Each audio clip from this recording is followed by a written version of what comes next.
पहल classes. I am Rachna, your chemistry teacher.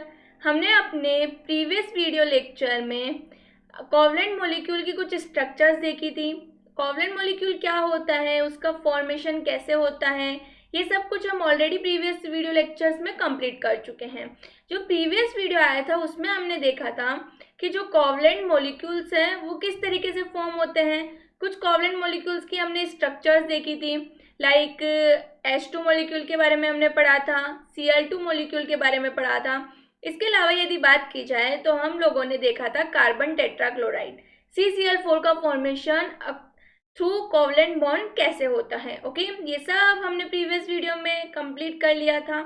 आज के वीडियो लेक्चर में हम लोग देखेंगे एक दो मॉलिक्यूल के बारे में, कोवलेंट मॉलिक्यूल के स्ट्रक्चर्स के बारे में कि उनका कोवलेंट बॉन्ड के थ्रू फॉर्मेशन कैसे होता है, उनकी स्ट्रक्चर्स कैसे होती है। ओके, सो स्टार्ट करते हैं अपना वीडियो और देखते हैं अपना फर्स्ट मॉलिक्यूल जिसके बारे में हम आज स्टडी करने वाले हैं, और वो क्या है, वाटर। वाटर का फॉर्मूला सबको पता होगा यदि बात की जाए तो। वाटर का फॉर्मूला होता क्या है, वाटर मॉलिक्यूल की बात करें मतलब हम किसकी स्टडी करेंगे, H2O का फॉर्मेशन थ्रू कोवलेंट बॉन्ड कैसे होता है वो देखने वाले। ओके, यदि हम बात करें H2O की तो H2O के अंदर आपको कितने एलिमेंट्स या फिर कितने एटम नजर आ रहे हैं, तो बात की जाए तो हाइड्रोजन है और ऑक्सीजन है। ठीक है, 2 हाइड्रोजन है 1 ऑक्सीजन है। हाइड्रोजन का एटॉमिक नंबर कितना होता है, 1। इसका मतलब इसका कॉन्फ़िगरेशन क्या होने वाला है, 1। ऑक्सीजन का एटॉमिक नंबर 8, तो इसका कॉन्फ़िगरेशन 2 और 6। क्या यहाँ तक सबको पता है? हम सब जानते हैं हाइड्रोजन का इलेक्ट्रॉनिक कॉन्फ़िगरेशन और ऑक्सीजन का इलेक्ट्रॉनिक कॉन्फ़िगरेशन के साथ साथ हमें क्या पता चल जाता है कि ये एलिमेंट है, इसको ऑक्टेट कंप्लीट करने के लिए कितने इलेक्ट्रॉन्स की नीड है। ओके, क्या हम ये पता चलता है? बिल्कुल चलता है। तो यदि मैं हाइड्रोजन की बात करूं, जो आपको इधर आराम से नजर आ रहा होगा, इसका ड्यूप्लेट कंप्लीट करने के लिए इसको कितने इलेक्ट्रॉन्स की नीड है, तो आपका क्या आंसर आएगा, 1 इलेक्ट्रॉन की। वहीं यदि बात की जाए ऑक्सीजन की तो इसको अपना ऑक्टेट कंप्लीट करने के लिए कितने इलेक्ट्रॉन्स चाहिए, देखो आउटर मोस्ट शेल कितनी, कौन सी है, 6 वाली, 6 है, मतलब कितने इलेक्ट्रॉन्स की नीड है, 2 इलेक्ट्रॉन्स की। तो बस इसका 1 इलेक्ट्रॉन मिल जाए हाइड्रोजन को और ऑक्सीजन को 2 इलेक्ट्रॉन मिल जाए तो क्या हो सकता है, इनका ऑक्टेट कंप्लीट हो जाएगा, मतलब ये कंपाउंड स्टेबल हो जाएंगे। और जैसे ही स्टेबिलिटी गेन करते हैं क्या हो जाएगा, खुश हो जाएंगे, हैप्पी स्टेट में चले जाएंगे। और स्टेबिलिटी गेन करने के लिए ही तो ये क्या बनाते हैं, बॉन्ड बनाते हैं। सो अब ये क्या करेंगे, जो अपना आपको हाइड्रोजन नजर आ रहा है, ठीक है, और जो ऑक्सीजन है, हाइड्रोजन को 1 इलेक्ट्रॉन की नीड, ऑक्सीजन को 2 इलेक्ट्रॉन की नीड। अब क्या कर रहे हैं, ये ढूंढ रहे हैं कि कोई ऐसा इलेक्ट्रॉन या ऐसा एलिमेंट मिल जाए इनको जो इनको क्या कर दे, या तो हाइड्रोजन को 1 इलेक्ट्रॉन दे दे और ऑक्सीजन को कितने दे दे, 2 इलेक्ट्रॉन की शेयरिंग कर ले। तो अब क्या करेंगे, हाइड्रोजन और ऑक्सीजन सोचेंगे कि क्यों ना अपन एक काम करें। ऑक्सीजन बोलेगा भाई हाइड्रोजन के 2 एटम्स मिलके एक एक इलेक्ट्रॉन क्या करो, मुझसे शेयर कर लो, तो तुम्हारा भी काम बन जाएगा और मेरा भी काम बन जाएगा। तो इस तरीके से क्या होगा, ऑक्सीजन होगा वो एक हाइड्रोजन से 1 इलेक्ट्रॉन लेगा, ठीक है, और दूसरे हाइड्रोजन से भी 1 इलेक्ट्रॉन की शेयरिंग करेगा और खुद अपने एक एक इलेक्ट्रॉन क्या करेगा, इन हाइड्रोजन के साथ में शेयर करेगा। ओके, सो ये हाइड्रोजन है, देखो इसने अपना एक इलेक्ट्रॉन शेयर किया इस ऑक्सीजन के 1 इलेक्ट्रॉन के साथ में। तो क्या ऑक्सीजन का हाइड्रोजन का ड्यूप्लेट कंप्लीट हुआ, बिल्कुल हो गया, देखो इस तरीके से। इसी तरीके से इधर देखो तो इसका भी हो गया। और इधर यदि हम ऑक्सीजन की बात करें तो ऑक्सीजन के आउटर मोस्ट शेल में इलेक्ट्रॉन्स कितने होते हैं, 1 2 3 4 5 6। 2 ऑलरेडी ये क्या कर चुका है, शेयरिंग में दे चुका है, तो कितने बचेंगे, 4 इलेक्ट्रॉन्स। देखो अब देखो इस ऑक्सीजन का कंप्लीट है क्या ऑक्टेट, इस तरीके से ड्रॉ करेंगे हम और काउंट करो 1 2 3 4 5 6 7 8। ऑक्सीजन का भी ऑक्टेट क्या हो गया है, कंप्लीट हो गया, ठीक है। सो ऑक्सीजन का ऑक्टेट कंप्लीट, हाइड्रोजन का, दोनों हाइड्रोजन का क्या हो गया, ड्यूप्लेट कंप्लीट हो गया। सो इस तरीके से एक ऑक्सीजन के साथ में 2 हाइड्रोजन अपने इलेक्ट्रॉन शेयर करते हैं और वाटर मॉलिक्यूल का फॉर्मेशन करते हैं, किसके थ्रू, कोवलेंट बॉन्ड के थ्रू। अब ये कोवलेंट बॉन्ड के थ्रू हम क्यों बोल रहे हैं, क्योंकि हमें पता है यहाँ पे ये लोग कर क्या रहे हैं, इलेक्ट्रॉन्स की शेयरिंग कर रहे हैं। क्या नजर आ रहा है सबको? ये क्या हो रही है? इलेक्ट्रॉन्स की म्यूचुअल शेयरिंग हो रही है। ओके, और इलेक्ट्रॉन की म्यूचुअल शेयरिंग को ही क्या बोलते हैं? कोवलेंट बॉन्ड बोलते हैं। तो क्या समझ आया कि हाइड्रोजन और ऑक्सीजन दोनों मिलके H2O का किस तरीके से फॉर्मेशन करते हैं? ओके, इसलिए H2 क्या होता है? एक कोवलेंट कंपाउंड होता है। चलो अब आगे चलते हैं और देखते हैं यहाँ पे लिखे हुआ क्या है। हमने देख तो लिया किस तरीके से होता है। चलो देखो, water molecule. Okay, atoms involve, कौन कौन से एटम्स इन्वॉल्व होते हैं मैंने ऑलरेडी बताया है। H2O, वाटर मॉलिक्यूल का फॉर्मूला क्या होता है? H2O। तो एक तो हाइड्रोजन एटम इन्वॉल्व है, एक ऑक्सीजन। हाइड्रोजन का इलेक्ट्रॉनिक कॉन्फ़िगरेशन ये 1 आएगा, 1 होता है एटॉमिक नंबर, तो इलेक्ट्रॉनिक कॉन्फ़िगरेशन 1। हीलियम का 2, ठीक है। और ऑक्सीजन का देखो, ऑक्सीजन का 8 हो जाता है, इलेक्ट्रॉनिक कॉन्फ़िगरेशन ये, इसके nearest noble gas neon. Okay, चलो आगे चलते हैं और देखते हैं। To attain the stable electronic configuration of the nearest noble gas, hydrogen needs 1 electron and oxygen needs 2 electrons. Okay? In the case of a water molecule, each of 2 hydrogen atoms share an electron pair with the oxygen atom, such that hydrogen acquires a duplet configuration and oxygen an octet, resulting in the formation of 2 single covalent bond. Okay, H2 की यदि structure देखें तो सबको पता है कि वो इस तरीके से होता है। ओके, और 2 क्या प्रेजेंट होते हैं इसके पास में? लॉन पेयर प्रेजेंट होते हैं। यह H2O मॉलिक्यूल की स्ट्रक्चर होती है और इसको हम बोलते हैं कि इसकी शेप क्या होती है? बैंड शेप होती है। ओके, चलो आगे चलते हैं और देखते हैं हम अपना नेक्स्ट अमोनिया मॉलिक्यूल के बारे में। ओके, यदि अमोनिया की बात की जाए तो आपको पता होना चाहिए कि अमोनिया का फॉर्मूला होता है NH3। क्या होता है? NH3। NH3 के अंदर कौन कौन से एटम्स इन्वॉल्व है यदि पूछा जाए तो? एक तो नाइट्रोजन और एक हाइड्रोजन। ओके, नाइट्रोजन का वही, हमें इलेक्ट्रॉनिक कॉन्फ़िगरेशन पता होनी चाहिए, एटॉमिक नंबर पता है तो इलेक्ट्रॉनिक कॉन्फ़िगरेशन राइट कर सकते हैं। जैसे ही इलेक्ट्रॉनिक कॉन्फ़िगरेशन लिखेंगे, हमें आउटर मोस्ट शेल में देखना है कि क्या है, आउटर मोस्ट शेल कंप्लीट है या नहीं है, कितने इलेक्ट्रॉन्स की नीड है। जितने इलेक्ट्रॉन्स की नीड होगी उतने इलेक्ट्रॉन्स शेयर करने वाला कोई एटम हमें क्या करना है? फाइंड आउट करना है। फिर जैसे ही हमें एटम मिला, हम क्या करेंगे? उनके इलेक्ट्रॉन्स को शेयर करवाएंगे और एक मॉलिक्यूल का फॉर्मेशन करेंगे। और शेयरिंग से जो मॉलिक्यूल बनता है उसको क्या बोला जाता है? Covalent molecule.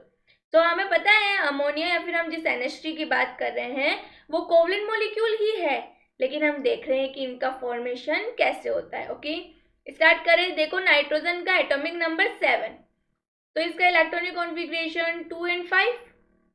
हाइड्रोजन का वही 1, बहुत देर से पढ़ते आ रहे हैं हम, इलेक्ट्रॉनिक कॉन्फ़िगरेशन 1। नाइट्रोजन को ऑक्टेट कंप्लीट करने के लिए कितने इलेक्ट्रॉन्स की नीड? आउटर मोस्ट शेल देखो, 5 इलेक्ट्रॉन, मतलब नीड्स कितनी हुई? 3 इलेक्ट्रॉन की। जैसे ही 3 इलेक्ट्रॉन लेगा 8 हो जाएंगे। चलो, हाइड्रोजन को डुप्लेट कंप्लीट करने के लिए सिर्फ कितने इलेक्ट्रॉन्स चाहिए? 1 इलेक्ट्रॉन। अब नाइट्रोजन को तो 3 चाहिए, हाइड्रोजन को तो 1 ही चाहिए, ठीक है। तो ये तो एक ही इलेक्ट्रॉन को शेयर कर सकता है नाइट्रोजन के साथ में। अब 2 इलेक्ट्रॉन ये कहाँ से लाए? तो क्या करेगा, ये 3 हाइड्रोजन को बोलेगा और उनसे कहेगा कि तुम्हें भी डुप्लेट कंप्लीट करने की जरूरत है और मुझे ऑक्टेट। तो हम एक एक इलेक्ट्रॉन्स को शेयर करते हैं। सो इस तरीके से एक नाइट्रोजन एटम से क्या होते हैं? 3 हाइड्रोजन एटम अपने एक एक इलेक्ट्रॉन शेयर करते हैं और NH3 का फॉर्मेशन करते हैं। देखो कैसे होगा। ये नाइट्रोजन है, आउटर मोस्ट शेल में कितने इलेक्ट्रॉन्स हैं? 1 2 3 4 5, यही है। एक हाइड्रोजन आया, उसने अपना एक इलेक्ट्रॉन शेयरिंग में दिया। दूसरा हाइड्रोजन आया, उसने अपना इलेक्ट्रॉन शेयरिंग में दिया। तीसरा हाइड्रोजन आया, उसने अपना इलेक्ट्रॉन शेयरिंग में दिया। इस तरीके से इन हाइड्रोजन्स ने तो क्या किया? डुप्लेट कंप्लीट किया। देखो नजर आ रहा है, इस तरीके से क्या कर लिया इन्होंने? डुप्लेट कंप्लीट कर लिया। इनका हुआ डुप्लेट कंप्लीट। अब ये जो नाइट्रोजन था इसका क्या कंप्लीट हो जाएगा? ऑक्टेट कंप्लीट हो जाएगा शेयरिंग की वजह से। तो क्या आपको ये नजर आया? काउंट करते हैं। चलो, इस हाइड्रोजन की बात करें, फर्स्ट सेकंड थर्ड। फर्स्ट की 1 2 डुप्लेट कंप्लीट, सेकंड की 1 2 duplet complete, third 1 2 duplet complete. अब नाइट्रोजन को देखो, 1 2 3 4 5 6 7 8 ऑक्टेट कंप्लीट। तो इस तरीके से ये क्या करता है, 3 हाइड्रोजन के साथ में एक एक इलेक्ट्रॉन्स की शेयरिंग करके क्या बनाता है, NH3 का फॉर्मेशन करता है। ओके, NH3 का फॉर्मेशन किया। अब ये तीनों हाइड्रोजन के साथ में क्या बनाता है, सिंगल बॉन्ड बनाता है। ओके, और एक ये लोन पेयर इसके पास में होता ही है। अब यदि आपके दिमाग में आ रहा है कि मैम सिंगल बॉन्ड क्यों बनाया, तो आई होप वैसे तो ये क्वेश्चन आना ही नहीं चाहिए, क्योंकि हमें पता है 2 इलेक्ट्रॉन शेयर हो रहे हैं, और जब भी 2 इलेक्ट्रॉन शेयर होते हैं सिंगल बॉन्ड का फॉर्मेशन होता है। क्या हमने पढ़ रखा है, single bond, double bond, triple bond. तो इसीलिए NH3 में तीनों हाइड्रोजन के साथ नाइट्रोजन किसका फॉर्मेशन करता है, सिंगल बॉन्ड का। ओके, तो क्या हमें समझ आया NH3 का फॉर्मेशन कैसे होता है। ओके, अब आगे चलते हैं और देखते हैं यहाँ पे लिखे हुआ क्या है। ओके, चलो इसको पहले हम साफ कर लेते हैं पूरा, और देखेंगे क्या लिखे हुआ है।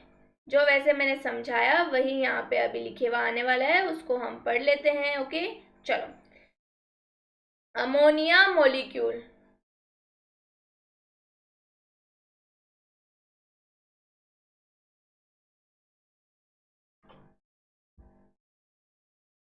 Ammonia molecule. To attain the electronic configuration of the nearest noble gas, nitrogen needs 3 electrons and hydrogen needs 1 electron. When a molecule of ammonia is to be formed, one atom's nitrogen share 3 electron pairs, one with each of the 3 atoms of hydrogen. जो अभी मैंने बताया उसी तरीके से ammonia का formation होता है। तरीके से यदि आपको कोई भी मॉलिक्यूल्स गिवन है, कोवलेंट बॉन्ड या फिर आयोनिक कंपाउंड किसी के भी, तो क्या आप उनकी स्ट्रक्चर ड्रॉ कर सकते हैं, एक्सप्लेन कर सकते हैं हम अब कि किस तरीके से आयोनिक बॉन्ड हो या फिर कोवलेंट बॉन्ड हो, इन दोनों बॉन्ड के थ्रू एक मॉलिक्यूल कैसे फॉर्म किया जाता है। ठीक है, ये क्या क्लियर हो चुका है हम सबको।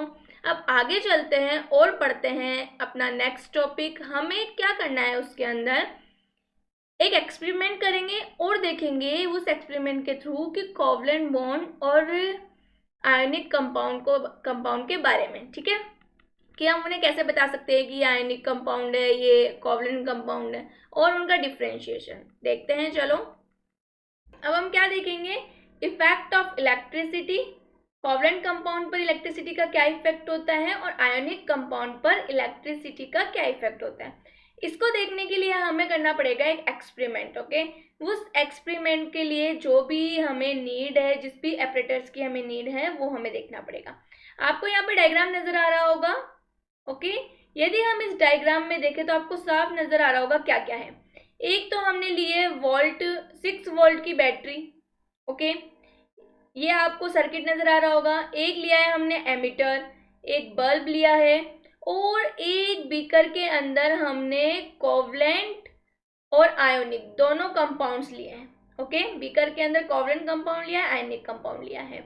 और आपको ये जो इलेक्ट्रोड्स नजर आ रहे हैं, ये दो बड़े बड़े, उनको बोला जाता है इलेक्ट्रोड्स, और वो होते हैं प्लेटिनम के। एक को बोलते हैं एनोड और दूसरे को बोलते हैं कैथोड। ओके, ये सेटअप हमें लेना है लेबोरेटरी के अंदर, और फिर एक्सपेरिमेंट करना है। ओके, आपको करना क्या है, जो भी आपने बीकर लिया है, ठीक है, आपने सपोज बीकर लिया, इस बीकर के अंदर क्या है, कोवलेंट कंपाउंड और आयनिक कंपाउंड है।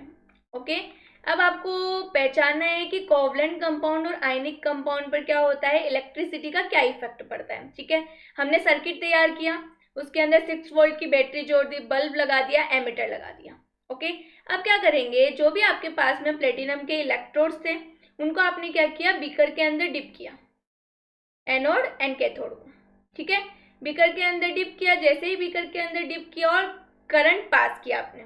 ठीक है, करंट पास की, और करंट पास करने के बाद में आपको देखना है कि ये बल्ब ग्लो होता है या नहीं होता है। ठीक है, इस ऑब्जर्वेशन से ही हम बता सकते हैं कि कोई कंपाउंड है, ठीक है, उस पर इलेक्ट्रिसिटी का, कोवलेंट और आयनिक कंपाउंड पर इलेक्ट्रिसिटी का क्या इफेक्ट पड़ता है। तो हम जैसे ही ये एक्सपेरिमेंट करेंगे, हम देखेंगे कि जैसे ही बल्ब ग्लो होता है, ठीक है, इलेक्ट्रिसिटी पास करने से बल्ब ग्लो हो गया, इसका मतलब वो जो आपका कंपाउंड था जिसमें आपने इलेक्ट्रोड्स को डिप किया, वो आपका आयोनिक कंपाउंड था। ठीक है, आयोनिक कंपाउंड था। या फिर हम बोल सकते हैं कि जैसे ही हमने क्या किया, आयोनिक कंपाउंड के बीकर के अंदर क्या डाला, प्लेटिनम की ये जो इलेक्ट्रोड्स पुट किए, करंट पास की, तो बल्ब ग्लो हो गया। ऐसा क्यों हुआ? क्योंकि हमें पता है, हम जानते हैं, पढ़ के आ रहे हैं कि जो आयोनिक कंपाउंड है, बल्ब ग्लो हुआ इसका मतलब सिंपल सी बात है, आयोनिक कंपाउंड होंगे, उनके अंदर क्या होगा, आयंस प्रेजेंट होते हैं। ठीक है, आयोनिक कंपाउंड में क्या होते हैं, फ्री आयंस प्रेजेंट होते हैं, और वो आयंस की वजह से ही वो क्या करते हैं, इलेक्ट्रिसिटी कंडक्ट कर सकते हैं। इलेक्ट्रिसिटी इन कंपाउंड्स के थ्रू कंडक्ट हुई, तभी तो जाके बल्ब ग्लो हुआ। यदि इलेक्ट्रिसिटी कंडक्ट नहीं होती तो बल्ब ग्लो नहीं होता। और इलेक्ट्रिसिटी किसके थ्रू कंडक्ट हुई, फ्री आयंस की वजह से। और हमें पता है आयनिक कंपाउंड्स में फ्री आयंस प्रेजेंट होते हैं। कौन कौन से? फॉर एग्जाम्पल यदि मैं NaCl की बात करूं, तो NaCl क्या Na+ और Cl- से ही बनता है, तो यही तो इसके आयंस है। ठीक है, तो आयंस की फॉर्म में रहते हैं आयनिक कंपाउंड, इसलिए वो इलेक्ट्रिसिटी को क्या करते हैं, कंडक्ट करते हैं। ओके, यदि वही बात की जाए कोवलेंट कंपाउंड की, तो जब कोवलेंट कंपाउंड के बीकर के अंदर हमने क्या किया, इलेक्ट्रोड्स को डिप किया, तो हमें पता चला कि बल्ब ग्लो नहीं हुआ। यदि एक्सपेरिमेंट करके देखा, बल्ब ग्लो नहीं हुआ, इसका मतलब क्या था, क्या बता सकते हैं कि जो कोवलेंट कंपाउंड था आपका, ठीक है, कोवलेंट कंपाउंड में ना तो कोई फ्री आयंस होते हैं और ना ही फ्री इलेक्ट्रॉन्स प्रेजेंट होते हैं, क्योंकि इलेक्ट्रिसिटी कंडक्ट नहीं की। इलेक्ट्रिसिटी कंडक्ट किस कंडीशन में हो सकती है, या तो आपके पास में फ्री इलेक्ट्रॉन्स हो या फिर फ्री आयंस प्रेजेंट हो। लेकिन कोवलेंट कंपाउंड के केस में ये दोनों ही नहीं होते हैं। कोवलेंट कंपाउंड होता है, उसके अंदर ना तो आयंस होते हैं और ना ही इलेक्ट्रॉन्स फ्री प्रेजेंट होते हैं, इसलिए ये इलेक्ट्रिसिटी कंडक्ट नहीं करते हैं। और इलेक्ट्रिसिटी कंडक्ट नहीं करते हैं तो ये क्या होते हैं, बल्ब ग्लो नहीं करता है। ओके, सो यही एक्सपेरिमेंट था जो अभी हमने देखा। अब हम पढ़ते हैं क्या लिखे हुए, देखते हैं। Effect of electricity on electrovalent and covalent compound experiment. Arrange an electrolytic cell as shown in figure, जैसा आपको यहाँ पे नजर आ रहा है इमेज में। The electric circuit contain a 6-volt battery, an emitter, bulb and platinum electrodes connected in series. Okay, चलो आगे देखो। Take the following electrovalent and covalent compounds in solution in separate beakers and dip the platinum electrodes in them for a moment, one by one, and note the change in emitter reading. ठीक है, हम क्या change पढ़ेंगे, हमने अभी just देखा, मैंने बता दिया। जैसे ही आप आयोनिक कंपाउंड के अंदर क्या करोगे, इन इलेक्ट्रोड्स को डिप करोगे, आपको पता चलेगा कि जो बल्ब था हमारे पास में, ठीक है, जो बल्ब था उसने क्या किया, ग्लो किया, बल्ब ने ग्लो किया। ठीक है, वो क्यों हुआ, क्योंकि आयनिक, इससे क्या पता चला कि आयनिक कंपाउंड्स में क्या होते हैं, आयंस होते हैं जो इलेक्ट्रिसिटी को कंडक्ट करते हैं। वहीं यदि कोवलेंट कंपाउंड की बात करें, तो कोवलेंट कंपाउंड के टाइम पे बल्ब ग्लो नहीं करता है। इसका मतलब नो आयंस, कोई आयंस प्रेजेंट नहीं होते हैं कोवलेंट कंपाउंड में, इसलिए वो इलेक्ट्रिसिटी कंडक्ट नहीं करते हैं। ओके, चलो अब देखते हैं हम इनका ऑब्जर्वेशन। चलो देखते हैं observation. Electrovalent compound, when the current is passed in the solution of electrovalent compounds, that is magnesium chloride, sodium chloride, sodium hydroxide and copper sulfate, the bulb glow। जैसे ही हम आयनिक कंपाउंड में डालते हैं bulb glow हो जाता है। ठीक है, this show that they allow electric current to pass through them. Thus, ionic compounds are good conductor of electricity in molten or aqueous states due to free mobile ions। ठीक है, यही चीज मैंने आपको समझाई। ओके, आगे चल के देखते हैं कोवलेंट कंपाउंड के बारे में। कोवलेंट कंपाउंड, अब कोवलेंट कंपाउंड में क्या होता है, ठीक है, देखो, when the current is passed through the solution of covalent compounds, covalent compounds के कौन कौन से solution होते हैं, that is distilled water, sugar solution, alcohol, chloroform, benzene and petrol, the bulb does not glow, glow नहीं करता है। This show they do not conduct electricity. This happen because solution of covalent compounds contain only molecules and no ions. Okay, ये सब चीज़ें हम already पढ़ चुके हैं कोवलेंट कंपाउंड के और आयनिक कंपाउंड के बारे में, ठीक है। आयनिक कंपाउंड आयंस मिलकर आयनिक कंपाउंड का फॉर्मेशन करते हैं, लेकिन कोवलेंट कंपाउंड में कोई भी फ्री आयंस या इलेक्ट्रॉन्स नहीं होते हैं, इसलिए वो इलेक्ट्रिसिटी कंडक्ट नहीं करते हैं। तो क्या यहाँ तक सबको क्लियर हुआ कि आयनिक कंपाउंड और कोवलेंट कंपाउंड पर इलेक्ट्रिसिटी का इफेक्ट कैसे पड़ता है? ओके, चलो अब आगे चलते हैं और देखते हैं जो हम आयनिक और कोवलेंट कंपाउंड्स के बारे में पढ़ चुके हैं उनके बीच में डिफरेंसेस क्या क्या होते हैं। यदि मैं हमेशा बोलती आती हूँ कि यदि हमने जिनके बीच में डिफ्रेंशिएट करना है उनको अच्छे से समझ लिया है तो डिफ्रेंशिएशन करने में कोई बड़ी बात नहीं है, हम कर सकते हैं। फॉर एग्जाम्पल, हमने आयनिक कंपाउंड कोवलेंट कंपाउंड के बारे में डिटेल से स्टडी कर ली है, तो क्या हम उनमें डिफ्रेंशिएशन नहीं कर सकते? बिल्कुल कर सकते हैं। जो हमने पढ़ा है उन्हीं को तो डिफरेंट करके लिखना है। तो देखो हम क्या देखेंगे, difference between the ionic compound and covalent compound. एक तरफ हम लिख लेते हैं आयनिक कंपाउंड, ओके, और दूसरी तरफ हम मेंशन कर देते हैं किसको, कोवलेंट कंपाउंड, ओके। यदि बात की जाए फर्स्ट आयनिक कंपाउंड के अंदर, ओके, तो आयनिक कंपाउंड क्या होते हैं? यदि आयनिक कंपाउंड की बात करें, आयनिक कंपाउंड के बीच में क्या होता है, strong electrostatic force of attraction होता है, ठीक है। स्ट्रॉन्ग फोर्स होता है आयनिक कंपाउंड्स के बीच के अंदर। वहीं यदि कोवलेंट कंपाउंड की बात करें तो कोवलेंट कंपाउंड के अंदर इतना स्ट्रॉन्ग फोर्स नहीं होता है as compare to ionic compound. तो हम क्या लिखेंगे, वीक फोर्स, ठीक है। क्या होता है, वीक फोर्स होता है किनके बीच में, आयनिक कंपाउंड के बीच में। और क्या बोल सकते हैं, यदि हम सेकंड बात करें किसकी, मेल्टिंग एंड बॉइलिंग पॉइंट की, तो मेल्टिंग और बॉइलिंग पॉइंट की बात की जाए तो मेल्टिंग एंड बॉइलिंग पॉइंट होता है वो किसका ज्यादा होगा? सिंपल सी बात है, मेल्टिंग एंड बॉइलिंग पॉइंट होगा आयनिक कंपाउंड का हाई। ऐसा क्यों होगा? क्योंकि जस्ट अभी हमने बोला कि जब आयनिक कंपाउंड फॉर्म होता है तो उनके बीच में strong electrostatic force of attraction होता है। यदि फोर्स ऑफ अट्रैक्शन ज़्यादा है तो उनको ब्रेक करने के लिए हमें ज़्यादा एनर्जी की नीड होगी, तो उनका मेल्टिंग एंड बॉइलिंग पॉइंट भी क्या होगा, हाई होगा as compare to ionic compound. Covalent compounds के बीच में वीक फोर्सेस होते हैं, तो इनका मेल्टिंग एंड बॉइलिंग पॉइंट क्या होता है, लो होता है, ओके। थर्ड, यदि बात करें इलेक्ट्रिसिटी कंडक्ट की, जो अभी हम जस्ट पढ़ के आ रहे हैं, तो इलेक्ट्रिसिटी क्या होती है, ये कंडक्ट कर सकते हैं, कंडक्ट इलेक्ट्रिसिटी। क्यों कंडक्ट कर सकते हैं? रीजन, बिकॉज इनमें क्या होते हैं, फ्री आयंस प्रेजेंट होते हैं। और एक कंडीशन है, आयनिक कंपाउंड भी इलेक्ट्रिसिटी सिर्फ एक कंडीशन में कर सकते हैं, यदि वो कंपाउंड एक्वस या फिर मोल्टन स्टेट में। यदि सॉलिड स्टेट में आपका कोई आयनिक कंपाउंड प्रेजेंट है तो वो कभी भी इलेक्ट्रिसिटी कंडक्ट नहीं करेगा। सिर्फ कंडीशन क्या है, या तो एक्वस स्टेट में होना चाहिए कंपाउंड या फिर मोल्टन स्टेट में होना चाहिए, ओके। इन दोनों स्टेट के अंदर ही आयंस क्या रहते हैं, फ्री रहते हैं मूव करने के लिए, इसीलिए वो इलेक्ट्रिसिटी कंडक्ट करते हैं।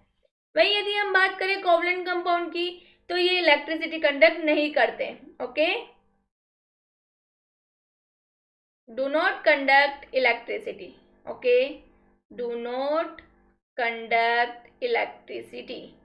क्यों नहीं करते हैं, रीजन क्या है? यदि हम बात करें तो रीजन ये है इसका इलेक्ट्रिसिटी कंडक्ट नहीं करने का, क्योंकि एब्सेंट ऑफ फ्री आयंस, ठीक है, फ्री आयंस प्रेजेंट नहीं होते हैं किसके अंदर, कोवलेंट कंपाउंड के अंदर।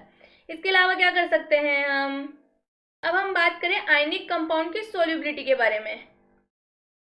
किसके बारे में बात कर रहे हैं, आयनिक कंपाउंड की सोल्युबिलिटी के बारे में। तो आयनिक कंपाउंड कैसे कंपाउंड्स के अंदर सोल्यूबल होते हैं या किस में सोल्यूबल होते हैं? तो सिंपल सी बात है, आयनिक कंपाउंड्स होंगे वो हमेशा पोलर कंपाउंड्स के अंदर ही या फिर पोलर सॉल्वेंट के अंदर ही क्या होते हैं, सोल्यूबल होते हैं। अब ये पोलर सॉल्वेंट क्या है, ठीक है। यदि बात करें पोलर सॉल्वेंट की, तो आप सब लोगों को पता होगा, मैंने बता भी रखा है सोल्युबिलिटी से रिलेटेड। जब भी सोल्युबिलिटी की बात आती है तो एक चीज हमें हमेशा ध्यान रखनी है, लाइक डिजॉल्व्स लाइक, सेम चीज सेम में ही घुलती है। आयनिक कंपाउंड्स हमें पता है क्या कंटेन करके रखता है, आयंस। इसका मतलब ये ऐसे ही कंपाउंड्स में, ऐसे ही सॉल्वेंट्स में डिजोल्व होगा जिसमें भी क्या हो, आयंस हो, ठीक है। तो पोलर सॉल्वेंट के अंदर क्या होता है, डिसॉल्व होता है। पोलर सॉल्वेंट होते हैं जिनके अंदर क्या होते हैं, आयंस होते हैं, मतलब पोलरिटी होती है। ओके, पोलरिटी मतलब चार्ज होता है, पॉजिटिव और नेगेटिव चार्ज। तो जो आयनिक कंपाउंड होते हैं हमेशा किसमें सोल्यूबल होंगे, पोलर सॉल्वेंट के अंदर। ओके, वहीं यदि हम बात करें तो कोवलेंट कंपाउंड होते हैं वो किसके अंदर सोल्यूबल होते हैं, नॉन पोलर सॉल्वेंट के अंदर। कौन से सॉल्वेंट के अंदर, नॉन पोलर सॉल्वेंट के अंदर सोल्यूबल होते हैं, बिकॉज हमें एक कंसेप्ट पता है, that is like dissolve like. Okay, जो हमें पता है इनके कोई आयंस कंटेन नहीं करके रखता है, इसलिए नॉन पोलर में डिसॉल्व होगा, और आयनिक कंपाउंड किस में डिसॉल्व होंगे, पोलर में। फॉर एग्जांपल पोलर सॉल्वेंट का H2 एक अच्छा पोलर सॉल्वेंट है, ठीक है। H2O के अंदर आयनिक कंपाउंड्स क्या हो सकते हैं, डिसॉल्व हो सकते हैं। फॉर एग्जांपल यदि मैं बात करूं NaCl की, तो NaCl क्या वाटर में डिसॉल्व होता है, बिल्कुल होता है, हमें पता है ये चीज। तो NaCl क्या हो सकता है, वाटर में डिसॉल्व हो सकता है। वहीं यदि बात करें कोई भी कोवलेंट कंपाउंड है, ठीक है, वो किस में होगा, नॉन पोलर सॉल्वेंट के अंदर होगा। फॉर एग्जांपल हो सकता है, नॉन पोलर सॉल्वेंट के एग्जांपल क्या क्या है, बेंजीन। ओके, C6H6, ये ऑर्गेनिक सॉल्वेंट भी बोला जाता है। हम जब आगे ऑर्गेनिक कंपाउंड्स के बारे में स्टडी करेंगे तब हम इस बेंजीन के बारे में पढ़ेंगे। ओके, तो क्या हमें आयनिक कंपाउंड और कोवलेंट कंपाउंड के बारे में जितना भी डिफ्रेंशिएशन था वो समझ आया, ठीक है। आज के वीडियो लेक्चर में, अभी तक के वीडियो लेक्चर्स में हमने केमिकल बॉन्ड में ionic compound and covalent compound के बारे में अच्छे से स्टडी कर लिए। आयनिक कंपाउंड क्या होते हैं, कोवलेंट कंपाउंड क्या होते हैं, उनके मॉलिक्यूल्स का फॉर्मेशन कैसे होता है, सब कुछ, उनके स्ट्रक्चर्स हम ऑलरेडी सब कुछ पढ़ चुके हैं। आज हमने कोवलेंट कंपाउंड के बारे में भी पढ़ लिया। इसके अलावा हम लोगों ने आयनिक कंपाउंड और कोवलेंट कंपाउंड के बीच में क्या देखे, डिफरेंस देखे। ओके, अब नेक्स्ट वीडियो में हम पढ़ेंगे कोऑर्डिनेट बॉन्ड के बारे में, ठीक है। आई होप यहाँ तक सभी स्टूडेंट को सब कुछ समझ आ गया होगा। फिर भी यदि किसी स्टूडेंट को कोई डाउट है तो प्लीज़ कमेंट बॉक्स में कमेंट करके पूछे। तब तक अपना ख्याल रखिए। Thank you.